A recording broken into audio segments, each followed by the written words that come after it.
According to the Economic and Social Research Institute, if the home ownership rate continues to fall, the poverty rate among over 65s will more than double from 14 to 31%. Last year, the median disposable income for a single over 65 household was €20,067, but meanwhile, the average rent for existing tenancies nationwide in 2024 was almost that, 17,280. Not much left to subsist on. So it begs the question, how will older renters be able to afford those kind of average rents? Well, joining me now to talk about this is Senior Lecturer on Housing in Technological University Dublin, Lorcan Sirr. Lorcan, good morning. Morning, Pat. You've been writing about this. This is a time bomb which is not even hidden. It's there to be seen.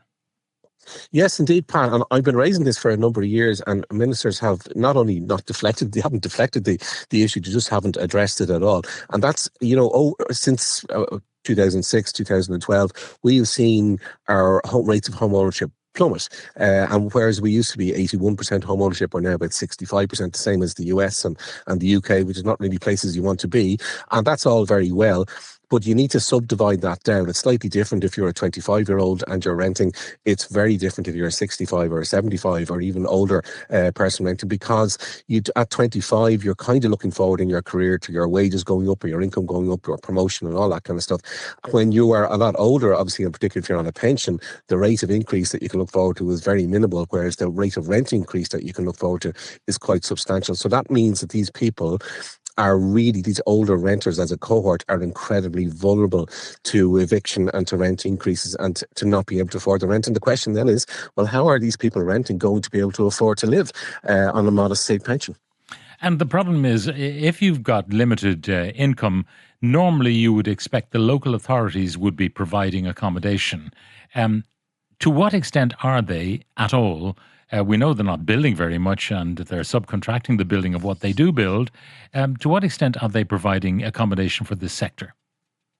Not really is the honest answer, Pat. And if you remember, I remember growing up on the north side of Dublin, and interspersed in the housing estates would be these kind of two-storey, what we call deck access, so there's a whole series of maisonettes on the first floor and flats on the bottom floor for older people. And we've stopped doing those, really. So housing for older people is kind of very much an ignored segment. So you end up with the likes of Willie Birmingham's, run by Sean Moynihan, what you call it, the charity there, Alone.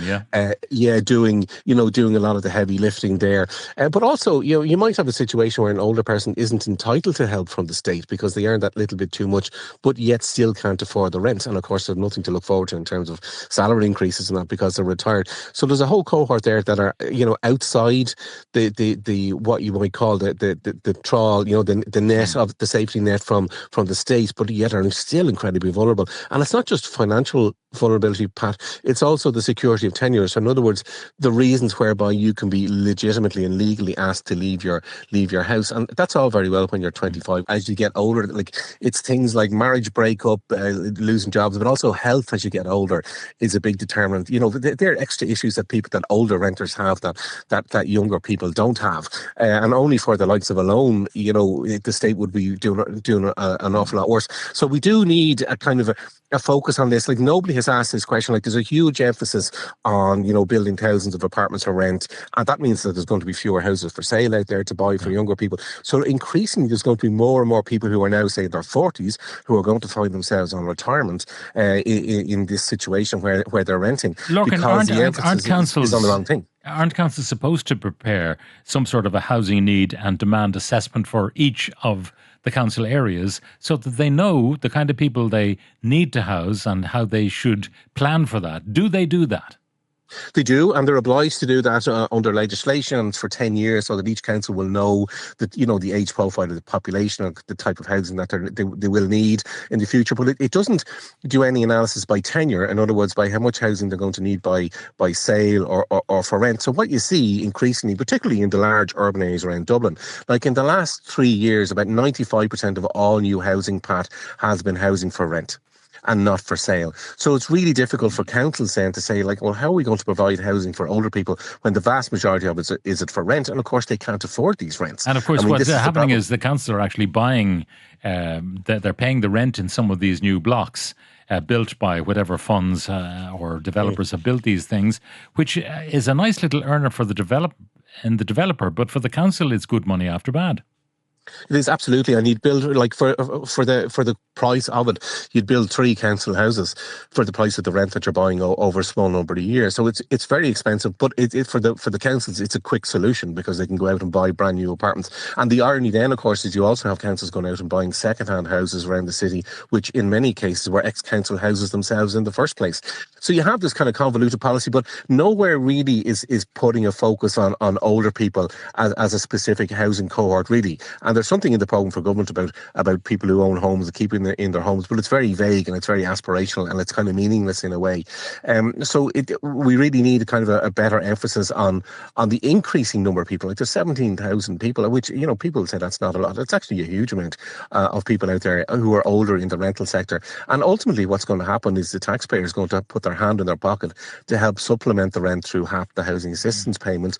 And that rent, as you say, will most likely go to overseas funds to fund, you know, retirement homes in Canada and Germany and America and places like that, as we pay through the nose for it. I mean, those funds will find the best investment they can for their members, and, you know, who can blame them for that? But if we allow them to dominate the rental market here, that is our problem, not theirs. Yeah, absolutely. It's a policy decision that was taken back by Michael Noonan in about 2013 or so, and we've kept with it since because it's a very good, like the investment industry is very good at selling itself as part of the solution, not part of the problem, without actually understanding all the other side effects that it causes. In other words, not being able to find housing for sale and the whole disbursement of people from the city out to Mullingar and Westmeath and all those places and commuting everywhere because there's nowhere to buy, all that kind of stuff. So there are huge policy issues there, but older people as a specific cohort, in my mind, in housing policy have been ignored.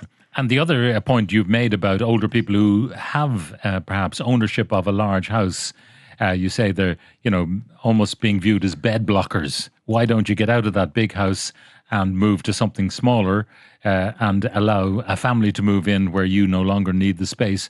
But you say that that's not always affordable or possible. No, so what we've seen, Pat, in the last few years is a kind of a nudge campaign, really, to say there's an awful lot of people who are living in housing too big for their needs. Now, my question there is, who the hell are you to tell me that my house is too big for my needs as an older person, right? Because I might have lots of things. I might have a little grand piano in a room downstairs. I might have a gym in a room upstairs. I might have hobbies and pursuits and friends over. But also, what you find with a lot of older people is their kids are grown up and the house is very quiet during the week, fair enough. But at the weekend, then everybody descends on Granny and Granddad's house to live and play and visit them. And also, then you have an increasing number of people who need carers as they get old, and we need places for them to stay. So I find it a little bit obnoxious, to be honest with you, this whole kind of idea that people are living in houses too big for their needs. I mean, it's kind of communist in a way, Pat, if you think about it. Like, is there a set number of square meters that everybody should live in per person? Or, you know, are we free to decide ourselves? Like, there's an awful lot of people in Ireland who worked hard and built their own house to their own standards and were allowed to do it by the systems and the planning permission that they were granted. And fair play to them. I mean that's just it. They live in a house that, or they might have grown up in a house and had loads of kids, and the husband or the wife is dead and the kids have moved away, and they've ended up in this house, and there's no way they're going to move because it's. So you say the policymakers look upon such houses as units rather than homes, with all the things that a home represents, family. Yeah, a bit like. Yeah, they forget all that, Pat. You know, the history, the memories, the fact, older people as well. I mean, I did research many years ago with the Morag research, and we found that older people, like, they don't really care about money, but what they care about are things like gardening and hobbies and pets and things like this. And these are the very things that are new apartment standards, for example, where we're going to get rid of balconies. Who kind of informs these policies, Lorcan? Because it does seem as if it's all about, it's a numbers game rather than, you know, livability being... It's cost cutting, it's penny pinch, you know what I mean? It's it's a penny wise and pound foolish, really, because ultimately we're going to end up creating really horrible rabbit hutches of accommodation for people, and particularly as technology improves, right, Pat, with air tightness and what, you know, in internal heating and all that, what you need is a balcony to clear out hot, small, cramped places. You know, you need to be able to run air through your premises, and a lot of this is driven by basically penny pinching, you know, cost cutting corners as much as possible to make things cheaper.